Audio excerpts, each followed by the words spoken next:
Suspeito de tentar matar ex-namorada com 20 facadas é preso em Araguari. Suposto abuso sexual envolvendo padre no bairro Goiás segue em investigação. Receita começa a receber declarações de imposto de renda dos atrasados. Final de semana com música através do projeto Resistência a 64. E no esporte, o assunto destaque vai para o boxe. Começa agora o Notícia da Gente.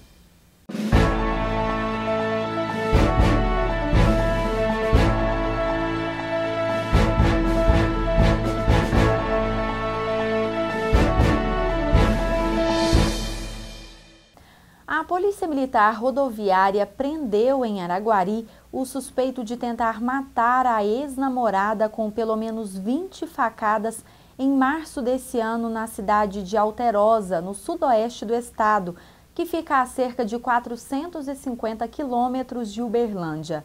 O rapaz foi abordado enquanto passava pela MG 223 na saída para o estado de Goiás. Felipe de Oliveira Paiva Lima, de 22 anos, foi parado por uma equipe de policiais que fazia fiscalizações por conta do feriado prolongado do Dia do Trabalhador. Inicialmente, ele se recusou a apresentar a carteira de habilitação, mas não omitiu o nome, o que possibilitou a verificação dos antecedentes do suspeito. Os policiais, então, descobriram um mandado de prisão contra ele em aberto. Felipe de Oliveira não mora aqui na região e disse que estava de passagem por Araguari. Ele, que viajava com um parente, não reagiu à prisão e confirmou o crime. Nos próximos dias, a polícia deve levar o suspeito de volta a Alterosa, onde ocorre o inquérito da tentativa de homicídio. O crime aconteceu no dia 26 de março, quando a vítima, de 22 anos, voltava para casa na cidade de Alterosa. Segundo a polícia, ela foi atacada pelo ex-namorado que a esfaqueou e causou a cegueira quase total de um dos olhos, além de afetar os movimentos de uma das mãos. A jovem já havia sido ameaçada pelo ex-namorado e chegou a fazer 4 boletins de ocorrência contra o suspeito. Sexta-feira de sol com muitas nuvens e períodos de céu nublado durante o dia e também à noite. Veja como fica a previsão do tempo em algumas cidades da região. Em Araguari, a temperatura varia de 13 a 28 graus. Em Uberlândia, a mínima prevista é de 15 e em Goiatuba, a máxima não passa de 29 graus. Ainda não há denúncia do Ministério Público Estadual contra o padre de 48 anos que teria tentado abusar sexualmente de um menor em março deste ano na região do bairro Goiás, em Araguari. Um advogado contratado pela Diocese de Uberlândia requereu à Justiça a decretação de sigilo para as investigações das denúncias, até por se tratar de um líder religioso, a princípio tido apenas como suspeito. O caso se encontra sob responsabilidade da Delegacia de Proteção à Mulher, ao Idoso, à Criança e ao Adolescente, que ouviu testemunhas e o suposto autor do crime, que negou ter molestado a vítima. Enquanto isso, o padre segue afastado de suas atividades aqui em Araguari, como tem recomendado o Papa Francisco à Igreja. No próximo bloco, Receita começa a receber declarações de imposto de renda dos atrasados. Final de semana com música através do projeto Resistência a 64. E no esporte, o assunto destaque vai para o boxe. Não saia daí, eu volto já já.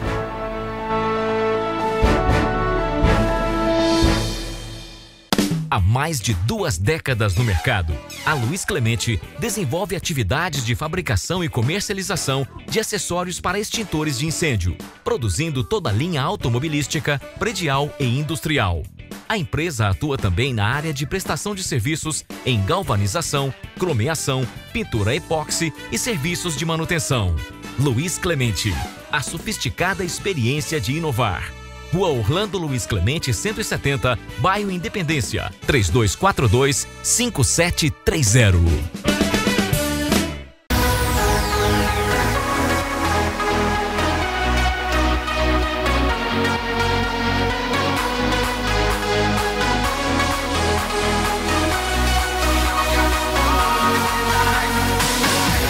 Márcio Cabeleireiros, a beleza vista nos mínimos detalhes.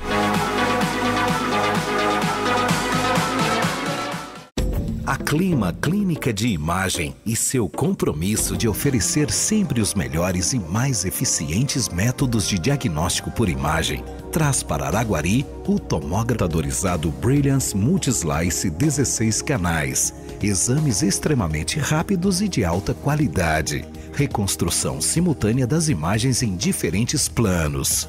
Clima, há 3 anos a pioneira em ressonância magnética em Araguari. Cuide da sua beleza interior, porque da exterior nós cuidamos para você. Conforto, tecnologia, profissionais qualificados e atendimento especializado. Venha fazer uma avaliação adaptada às suas necessidades. Tratamento corporal e facial completos. Bem-estar, harmonia e sofisticação ao seu alcance. Faça-nos uma visita e veja também as novidades na Boutique Espaço Fama. As últimas tendências da moda em roupas, bolsas e acessórios. Clínica de Estética e Boutique Espaço Fama, porque aqui você é a nossa celebridade.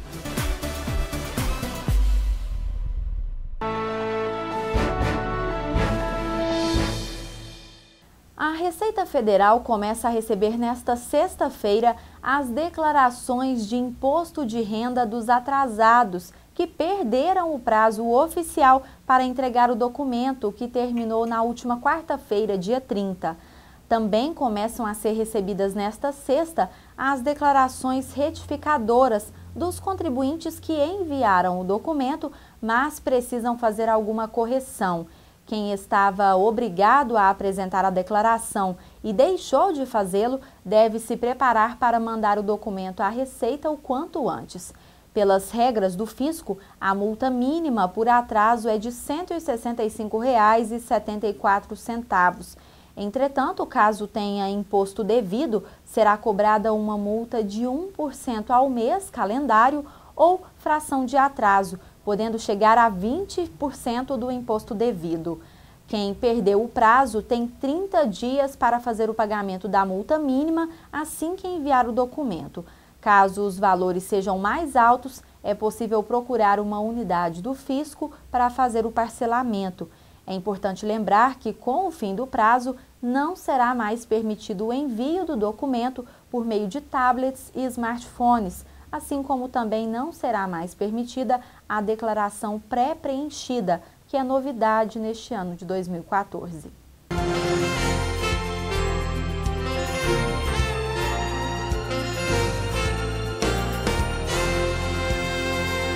Final de semana chegando, é hora de ficar por dentro da programação do que acontece em nossa cidade. E hoje nós vamos falar aqui do projeto Resistência 64, que já acontece aqui em Araguari. Está aqui ao meu lado, então, a idealizadora Juliana Maltos e também duas grandes artistas, duas grandes cantoras que já fazem aqui sucesso na nossa cidade. Viviane Sicari, seja muito bem-vinda, e Adriana Francisco. Eu vou começar então falando com a Juliana, que vai contar para nós um pouquinho dos detalhes. O que é o projeto, qual a proposta e o que nós temos de mais interessante aí para esse final de semana, tendo em vista que no final de semana passada já teve aí programação especial aqui em Araguari. Sim, primeiro, bom dia a todas, né? Mais uma vez é muito importante a gente usar esses meios de comunicação para estar chegando ao público de diversas maneiras, né? Agradeço ao canal da gente por essa parceria. E aí, dizer que esse projeto, ele vem rememorar, né, os 50 anos do golpe militar, que se completam agora em 2014, através da arte, diversos setores da arte, como teatro, dança, música, artes visuais, cinema, sarau, né, com poesias, fotografias e entre outros. E aí o projeto, ele tem esse intuito de também fazer uma ação pedagógica com nós, cidadãos araguarinos, né, através desse período histórico que a gente tem no nosso passado, mas que é muito presente também, né? Então é uma forma da gente relembrar para que isso não se repita, o que aconteceu, e que a gente encontre formas de resistir, né, a várias censuras que a gente hoje em dia ainda tem, né? A várias complexidades aí que a gente enxerga na sociedade. Então, Resistência 64 é a gente procurar formas de resistir também, e principalmente através da cultura, né, que é o que eu acredito, que eu trabalho. O projeto, para você que começa a nos assistir agora, já acontece em nossa cidade desde o final de semana passado e vai até o último final de semana agora do mês de maio. E esse projeto trabalha aí com todos os segmentos da arte, da cultura. Na semana passada foi o teatro, esta semana teremos aqui em nossa cidade a música. E como é que é trabalhar aí com todos esses contextos, Juliana? Então, no final de semana passada a gente trabalhou as artes plásticas com oficina de stencil no sábado e à noite o teatro, né? E que a gente vai continuar depois. E no domingo o cinema com um filme, um documentário exposto em praça pública. E aí o intuito de trabalhar esses segmentos dentro da cidade é valorizar os artistas locais, a gente trazer outros artistas de fora também para impulsionar, né, incentivar, que é importante a gente receber trabalho de fora. E a gente unir esses segmentos mesmo para estar fazendo uma imersão cultural durante o mês de maio mesmo. Neste final de semana, especialmente sábado e domingo, as apresentações acontecem em frente ao Palácio dos Ferroviários. E aí é onde nós teremos a música. Sim, esse final de semana a gente está com o setor da música aí. Então, sábado a gente tem a Adriana Francisco, a Viviane Sícaro, o Moisés, o Tito Rios e o Luciano Marques também, fazendo essa lembrança, passagem histórica aí, através das músicas censuradas.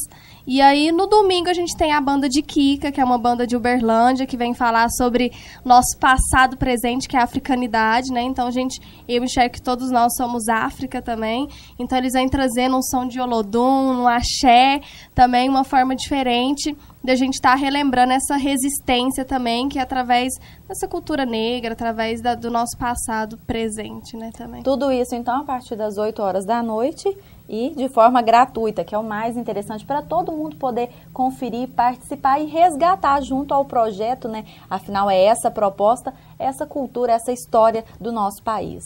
Sim, né? Então fica o convite, sábado é às 8, esperamos todos pontualmente para a gente começar a prestigiar esse show desde o começo. No domingo às 7, porque a segunda a gente tem que trabalhar, né? Então a gente colocou um pouquinho mais cedo. E também, no domingo, acho importante falar, vai ter uma intervenção poética também no meio do show. E aí promete, né? Tem muita coisa. Em frente ao Palácio Ferroviários. E a gente espera todo mundo, todas as idades, é gratuito. Importante falar que a realização da FAEC, né, Fundação de Cultura, que sem isso a gente não poderia estar fazendo. E estamos com os apoios aí também, quem quiser saber mais, no meio de comunicação, jornal, página cultural que está apoiando, Facebook e outras mídias. Ok, então agora eu vou falar com as duas grandes atrações que prometem aí, né, badalar esse grande evento no final de semana. Viviane, conta para nós, então, como é que é para vocês, né, associar a música à proposta, né, desse evento que vem aí, né, enriquecer a cultura dos mais novos, dos mais pequenininhos, até as pessoas que já recordam um pouco aí dessa década do golpe militar. Com certeza. Antes de mais nada, obrigada pela oportunidade e falar que foi um prazer muito grande estar participando desse projeto, assim, ao lado da Adriana, que já trabalhamos juntas também, com o Tito também, que somos, assim, cantores, cada um com o seu mundo, né? Mas a gente está interagindo, tem um respeito muito bacana, uma associação de ideias também muito legal, então está sendo, assim, maravilhoso. A gente vai interagir, assim, com muita responsabilidade e com muita alegria também. Então, a música por si já é um instrumento de expressão, né? E através dela é que chega até as pessoas conhecimento, alegria e tantas outras coisas. A música é um instrumento, assim, maravilhoso. E então a gente está podendo falar sobre os artistas que naquela época tentaram falar a sua liberdade através de canções, palavras meio escondidas, mas tentando dizer o que sentiam. Muitos foram exilados, né, tentando fugir dessa falta de liberdade aqui, correndo até os riscos. Enfim, e a gente está falando também sobre artistas que puderam abrir suas gavetas e tirarem o que havia já escrito e ainda não podia ser liberado. Então, acho assim, muito importante e que isso continue, né? A gente possa continuar expressando, escrevendo e dizendo a todos, né, o que realmente vale a pena, assim, na vida, para todos possam ser felizes. Vou passar a Adriana. Adriana, então, como é que é o repertório que vocês devem trazer aí? já foi preparado? Vocês preparam especialmente pensando aí nesse contexto, de que forma que a população, que as pessoas que vão assistir vão receber esse contexto, essas informações que, de certa forma, são informações que vocês estão levando para as pessoas? É assim. Bom, boa tarde, bom dia, né? Bom dia, muito prazer, obrigada, né, pela abertura, obrigada, Juliana, por ter convidado a gente, viu, Juliana, para fazer parte do projeto. E, Fabrício, eu acho que é exatamente isso. A gente teve nosso estudo, né, individual, cada um teve que fazer o seu estudo, e foi muito interessante essa oportunidade, porque o projeto ele fala exatamente disso que a Vivi acabou de falar, de toda as canções, de tantas... Não eram só canções, eram gritos de liberdade, era desejo de se expressar, era contra algo muito grande, assim, muitos foram exilados, mas é cruel, mas a gente tem que falar, muitos foram mortos, né, por causa dessa história toda da ditadura, que a gente ainda vive num sistema muito ditador, né, muito moldado, muito enquadrado, muito isso e tudo mais. Eu acho que a gente pegou os clássicos, né, os grandes clássicos, Chico, Caetano, Gil, Geraldo Vandré, e outros grandes compositores e cantores, artistas brasileiros, e a gente deu uma roupagem nova para as músicas, que ficou muito interessante, assim, o Moisés Oliveira na bateria, Luciano Marques contrabaixo, Tito violão e voz, eu e a Vivi também cantando, fazendo uma percussão ou outra. Então, teve sim um trabalho todo de ensaios e de conversas a respeito do que seria bacana a gente trazer para Porta do Palácio agora no dia 3, no sábado. E é muito importante que todos compareçam, porque esse tipo de projeto, eles só vão ter força, e isso só vai continuar se a população for lá e dar aquela força. Não, vamos lá ver a produção da cidade, sabe? Porque a gente tem muita gente que ajuda e tem muita gente que atrapalha também. Então, a gente tem que ir adiante. Olha só. Então, para as pessoas que nos assistem, para quem já participou, teve a oportunidade de participar na semana passada, e para quem não, mas que quer conhecer um pouquinho desse projeto, dessa oportunidade que vocês vão dar, dá para sair uma palhinha aí dessa apresentação prevista para o sábado? Oxe. Vamos lá. A oportunidade, a nossa, maior de todas, eu acho. A oportunidade a gente que agradece mesmo aos céus, ao universo, conspirar um projeto bacana desse aqui. Então vamos lá? Vamos lá, Adri. Vai. Vem, vamos embora, que esperar não é saber. Quem sabe faz a hora, não espera acontecer. Vem, vamos embora, que esperar não é saber. Quem sabe faz a hora, não espera acontecer. É isso aí, não espera acontecer não, vem, tá? Olha só. Então, para a gente finalizar, eu quero aqui agradecer a participação de vocês, Viviane, Adriana. Muito obrigada por terem aceito o nosso convite de estar aqui. E boa sorte e sucesso na apresentação de amanhã. Aqui eu agradeço também a você, Juliana. E só para a gente finalizar aqui com um convitinho rápido, eu queria que você relembrasse também, né, da semana passada que teve aí, né, um fatozinho interessante, que foi um fator diferente aí, primordial para o sucesso desse projeto. Eu tô rindo porque para mim é mais que irônico, assim, chega a ser cômico o que aconteceu na abertura do evento, que foi na oficina de Estêncio, facilitado pela Flaviane Freitas, que é uma amiga, companheira minha lá de Uberlândia. Gente, em praça pública, na Manuel Bonito, Praça Manuel Bonito, com autorização, estamos com panfletos, flyers, tudo, divulgação. Chega já no final da nossa atividade, né? Para quem não sabe, stencil é uma arte de impressão em locais ou em roupas, de tinta. A gente pode fazer vários desenhos através do stencil, mas para além disso ele tem também uma ideologia de resistência e tudo mais. E aí a gente já no final dessa atividade chegam 3 viaturas de polícia invadindo a praça, subindo assim. E aí eu olhei já assustada, e eles chegam dando baculejo em todo mundo, né? Que é revistando as pessoas. E aí a minha cara foi de não saber o que fazer realmente, porque era um evento, tinha uma caixa de som lá, tava uma coisa já estruturada, o pessoal que passava sabia, né? E aí eu falei, não, para com isso, o que vocês estão fazendo? Porque tava abordando crianças, assim, adolescentes, né? Crianças não, mas adolescentes. E é muito assustador você ver a abordagem da polícia. Apesar que a gente fui conversar, eles foram até um pouco abertos, né? Eles estavam fazendo o trabalho deles, né?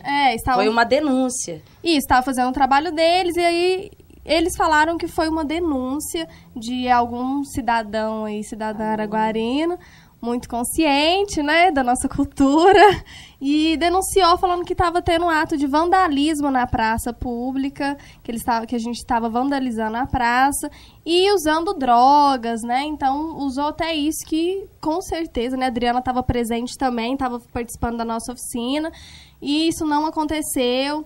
É arte pura arte, né? E aí a gente ficou muito surpreso, mas veio a calhar, assim, com o evento também, porque a gente vê que o despertar de consciência, ele é mais forte, né? A resistência acho que vai mais na consciência do ser humano do que em outros órgãos mesmo, públicos, do que Estado, do que município. Então, acho que a cabeça do ser humano que precisa resistir, assim.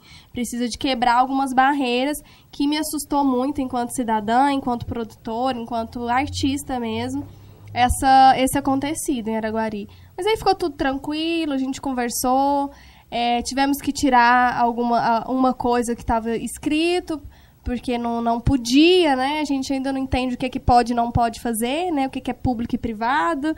E aí, para a gente manter a ordem e a política da boa vizinhança, a gente fez o que tinha que ser feito, dialogamos, e vamos continuar com o evento aí, né? Depois dessa abertura indesejada, mas ao mesmo tempo...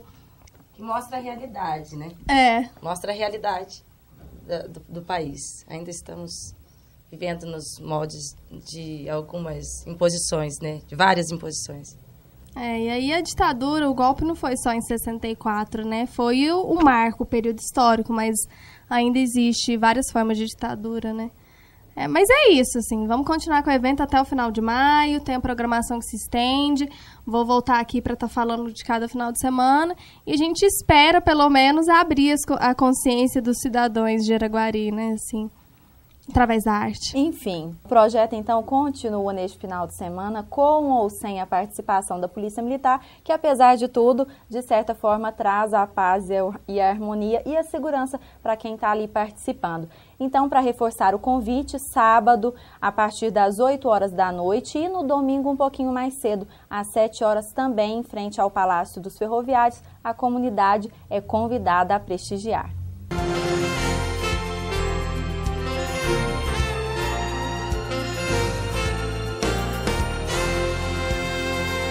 Sexta-feira também é dia de esporte, e nesta edição o repórter João Carlos traz como destaque o boxe. É com você, João Carlos.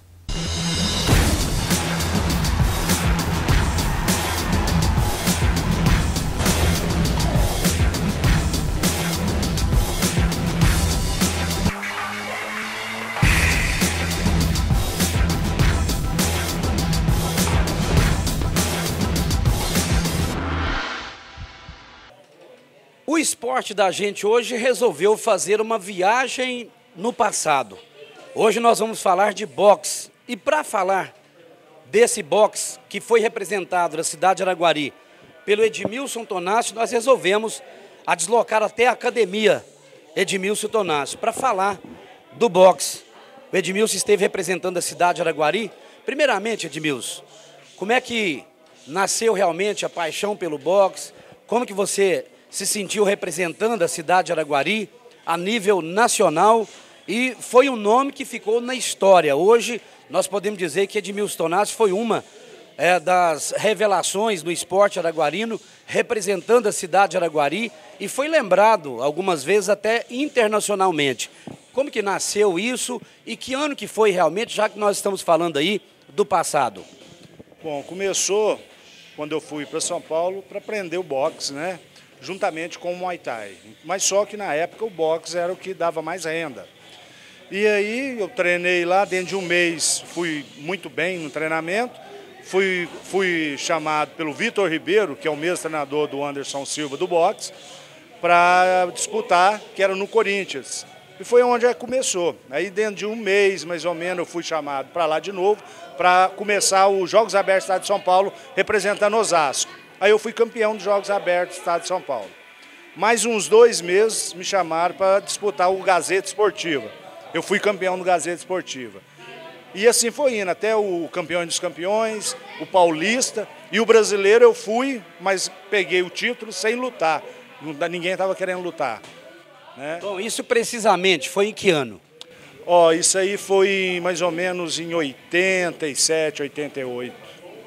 Bom, e depois aí teve uma longa história, uma longa caminhada pelo boxe, Edmilson Tonásio fazendo aí grandes lutas, inclusive chegou ao ponto aí de enfrentar o Maguila. Mas antes de chegar nesse ponto, eu quero primeiramente aqui fazer algumas perguntas que talvez seja a vontade do público de saber alguma coisa. Eu mesmo já tive essas curiosidades, inclusive, de saber o porquê que o Edmilson parou com a luta, por que deixou aí, vamos dizer, os ringues, né, para participar de lutas profissionais.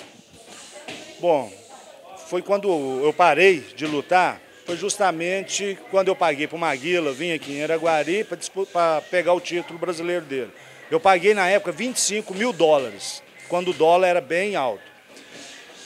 Como a luta foi meio difícil para ele, mesmo assim, eu perdi a luta, ele cobrou o dobro depois para fazer a revanche. Aí $50 mil já não tinha jeito de acontecer de novo.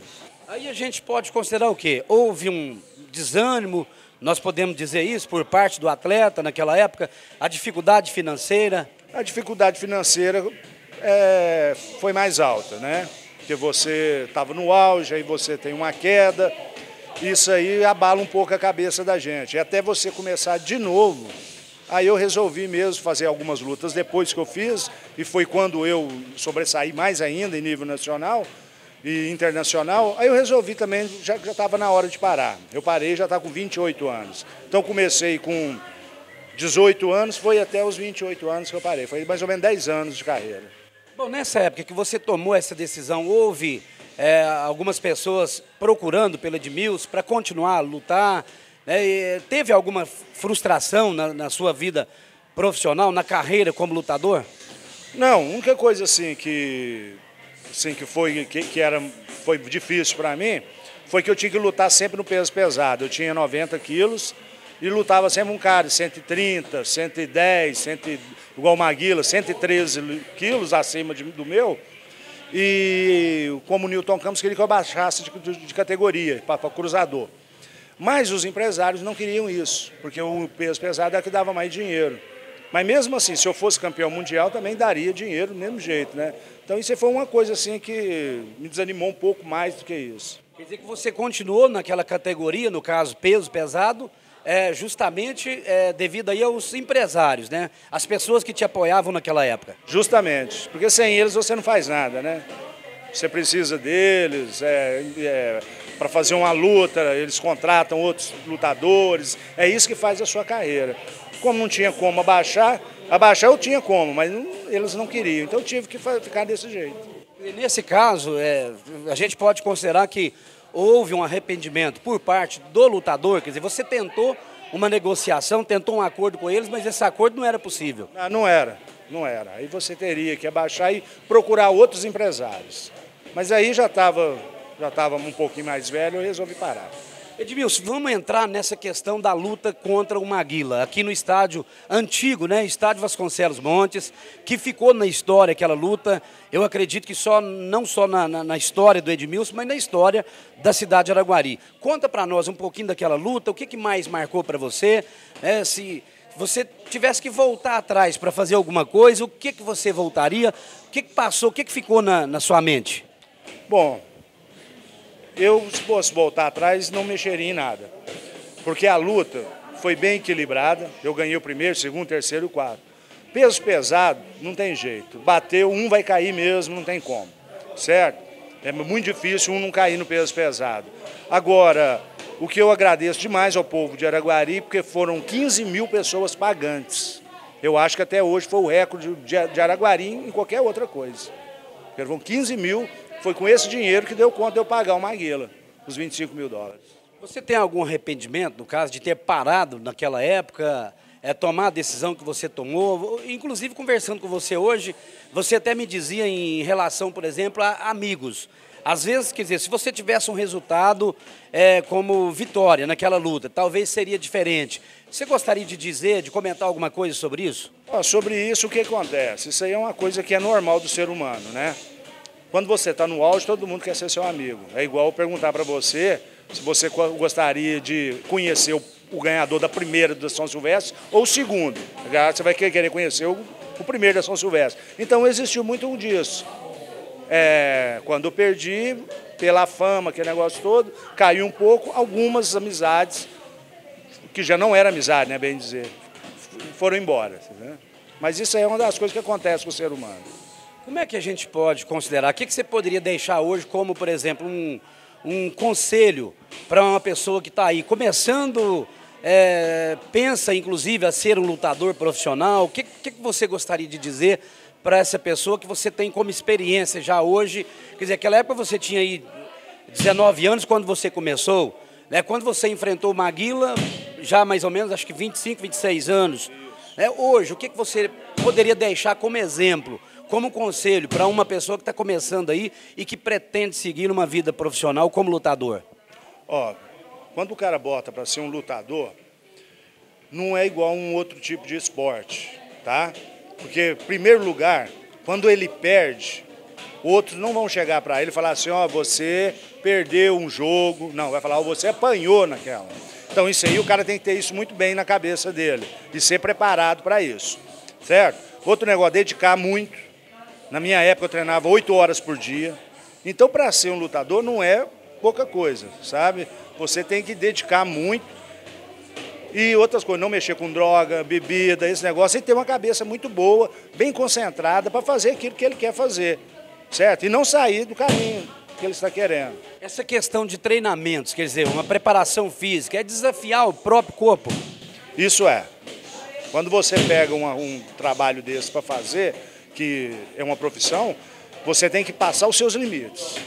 Senão você vai ficar igual aos outros.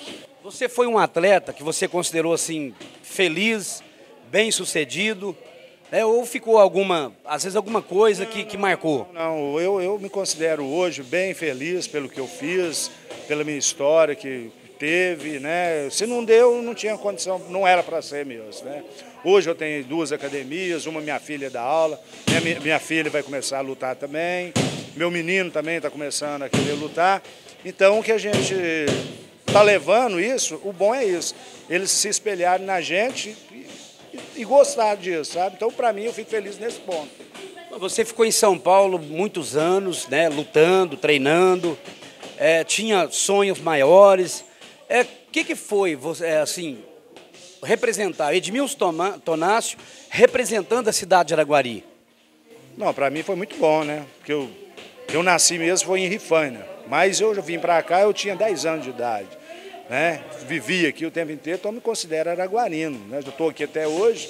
Para mim, você lutar, levar o nome da cidade nesse ponto, para mim, eu acho que é uma coisa muito boa para mim. Bom, hoje eu te flagrei, inclusive, assistindo alguns vídeos de treinamentos, de lutas, quer dizer, no estado de São Paulo, é uma luta que teve aí 10 rounds, inclusive, é um lutador também, vamos dizer, de um nível muito alto. O que passa pela mente, a sua mente hoje, no caso, assistindo esse vídeo? Fica saudade, lembranças? O que marca, o que significa hoje você estar assistindo esses vídeos? É muita saudade, né? Naquela época lá, primeiro que a gente era mais jovem, né? Mais saúde, mas isso aí, você olha aqui lá, aquela saudade de voltar a lutar, mas você tem que botar na cabeça que tudo tem a hora para parar. Nessa vida tudo começa, tem um meio e fim. Então você tem que botar na cabeça e viver com isso. Como que você considera hoje o boxe no Brasil? O boxe está começando de novo a reagir. Ele deu uma queda, né? Entrou outras artes, como o Muay Thai, o MMA entrou no lugar, jiu-jitsu, mas agora o boxe, ele está começando a ressurgir de novo. Dentro dos Estados Unidos, eles estão fazendo muita promoção no boxe. Hoje ainda, o boxe é o esporte mais bem pago que existe ainda. Em relação aí à questão financeira, depois principalmente da luta contra o Maguila, ou antes da luta contra o Maguila, qual foi a melhor fase para o Edmilson? Ó, eu vou falar para você que foi depois da luta do Maguila, foi a melhor fase. Tá? Depois da luta do Maguila, onde eu tinha contrato com outros empresários aí, que eu fiz luta contra a Paraguai, os argentinos, dentro da América do Sul. Teve outras propostas, que era para mim até lutar em Las Vegas, mas não aconteceu. Mas para mim teve bom, foi quando a carreira minha já estava consagrada, né? Bom, era o Edmilson Tonácio, o Rambo. Como é que foi esse apelido do Rambo? Justamente por causa do cabelo na época? Ou por parecer com o ator? Por causa do cabelo na época, eu usava cabelo grande. Aí o Newton Campos da Bandeirantes, ele que me deu esse apelido lá dentro dos Jogos Abertos lá de São Paulo e pegou, né? Junto com o Luciano do Vale também, que era junto com ele. Aí pegou, né? Aparece na televisão, aí ficou esse nome mesmo. Bom, nós falamos da luta aqui no estádio Vasconcelos Montes, o antigo estádio Campo do Araguari, né? Mas você teve também, essa foi uma luta que marcou, você teve também momentos no ginásio poliesportivo. Isso eu estou falando de lutas na cidade de Araguari. O que significou para você as suas apresentações aqui no ginásio? Não, foi muito boa. As apresentações que foram aqui foi contra campeões argentinos, campeão Paraguai, Uruguai, foi dentro da América do Sul, né? Ganhei todas, teve muito bom. Foi onde que eu fiquei em terceiro do Sul-Americano, primeiro do ranking do Brasil e 22º do Conselho Mundial de Boxe, na época de Holyfield, Mike Tyson, Buster Douglas, George Foreman, esses grandes. Então, ser o 22º do mundo nessa época, para mim foi muita coisa. O que você gostaria de deixar como mensagem final para o nosso telespectador, que eu tenho certeza que muitas pessoas que estão nos assistindo agora lembram dessa luta contra o Maguila. O que você gostaria de dizer para essas pessoas hoje? Primeiro agradecer muito o pessoal que me apoiou na época que eu lutei com o Maguila, né? Porque se não fosse o pessoal que veio para ver a luta aqui em Araguari, talvez não poderia ter realizado isso. Então, bem dizer, foi o pessoal de Araguari que fez acontecer essa luta. Edmilson, eu quero agradecer a sua atenção. Eu sempre tive vontade de conversar com você sobre isso, fazer uma entrevista. E hoje nós estamos aqui e desejar sucesso, agradecer pela sua atenção. Eu que agradeço. Tá aí, portanto, nós falamos com Edmilson Tonácio, o Rambo, que deixou aí boas recordações em relação ao boxe araguarino. É uma pessoa que nós podemos dizer que o maior personagem no boxe da cidade de Araguari. Como ele disse, de Rifânia, mas veio para a cidade de Araguari ainda com 10 anos. Então ele representava a cidade de Araguari e se sentia um araguarino. E com isso, nós encerramos mais uma edição do Esporte da Gente. Um abraço e até mais. O Notícia da Gente fica por aqui. Obrigada pela sua audiência. Uma ótima sexta-feira, um excelente final de semana para você e um bom descanso. Na próxima semana eu volto com outras informações, se Deus quiser.